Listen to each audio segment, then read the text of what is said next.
Le projet au niveau des tablettes, c'est vraiment essayer de tendre vers une généralisation et vers le fait que la tablette devienne un outil parfaitement usuel pour l'élève, c'est-à-dire que, comme on l'a vu dans la classe, à un moment donné, l'élève accède librement, pratiquement, à la tablette.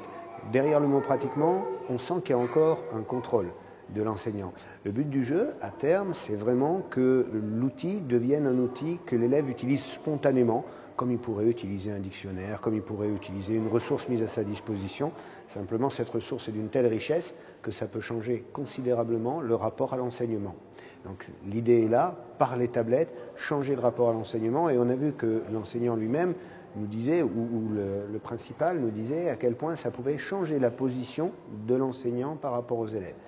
L'élève constructeur de ses savoirs, l'élève autonome par rapport à cette construction, guidé par l'enseignant qui joue ici un rôle de médiateur, ce qui n'empêche pas qu'à côté il y ait effectivement une ambition et un contenu d'enseignement à faire passer. On est sur deux moments qui sont différents et complémentaires.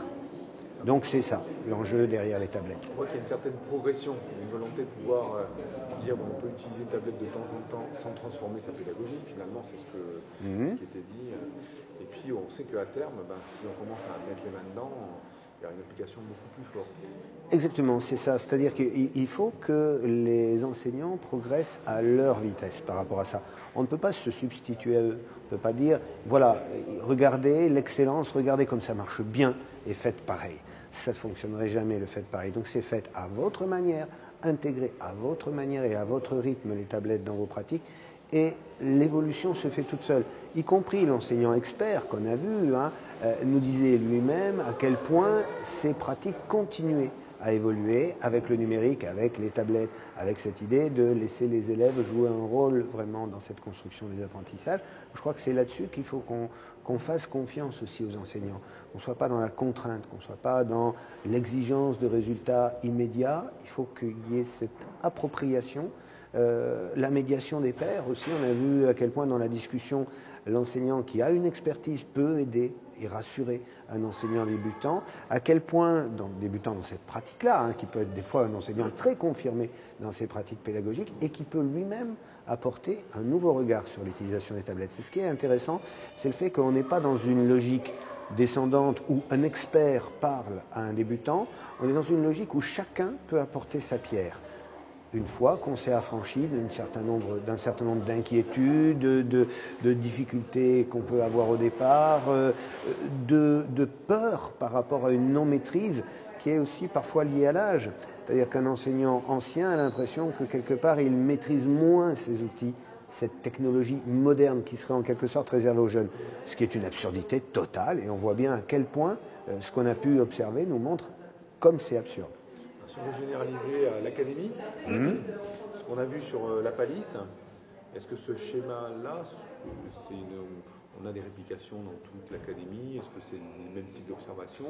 Ou est-ce qu'il y a des établissements plus complexes à gérer que d'autres? La complexité par rapport au numérique est plus liée à une histoire particulière de l'établissement, au fait qu'à un moment donné, on est une personne qui, oui ou non, embraye, enclenche. Et le travail qu'on mène au niveau de la DAN à l'heure actuelle, c'est de former dans chaque établissement un référent pour les usages du numérique éducatif, et ça marche bien.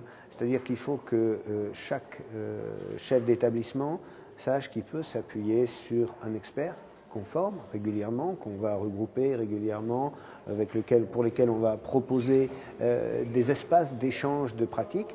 Et au bout du compte, ça crée dans chaque établissement un pôle. Ce pôle, il ne s'agit pas qu'il soit figé, formel, formaliste, etc. Il s'agit au contraire qu'il essaime un petit peu comme on l'a vu comme on l'a vu ce matin. C'est-à-dire que l'enseignant, ici, se met à disposition de ses collègues et profite aussi de ses collègues. Il tire les fruits de ce qui se passe dans les autres classes. Globalement, c'est un équilibre, un échange, une logique d'échange. Et c'est ce qu'on essaye de développer dans toute l'académie. Mais c'est ce qu'essayent de développer en France les DAN dans toutes les académies. Arriver à créer ce maillage du territoire, arriver à identifier des expertises qui ne soient pas des expertises formelles, mais qui soient des expertises dans la construction de quelque chose. Je crois que c'est un petit peu l'enjeu tout de suite, et c'est comme ça qu'on tendra vers une massification des pratiques du numérique éducatif.